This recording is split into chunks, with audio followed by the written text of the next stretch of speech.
Welcome, here we've got Asus Rog Phone 2 and I'm gonna show you how to turn on and off the camera location text at this device. So at first we have to tap on the camera button here to open it, and as you can see we are in the standard photo mode. So let's go to more advanced options. We can do it by tapping on this button in the left corner here, and it gives us access to advanced camera settings. Now let's slide a little bit down to the other settings here, and as you can see at the third position we have the location services. So by tapping on this button we can easily turn on and turn off the saving location info at the picture. So this is how it works here.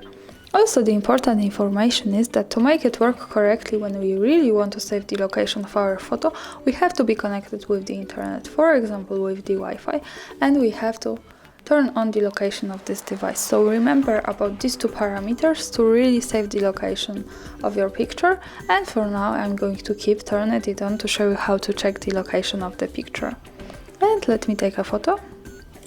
And now let's go to this button here to check the preview. So this is the picture in the gallery. And let's go to this left corner at the bottom to the details. When we tap on this we get access to it, and here is the location. So greetings from Krakow, this is how it works. Thanks for watching, subscribe our channel and leave the thumbs up.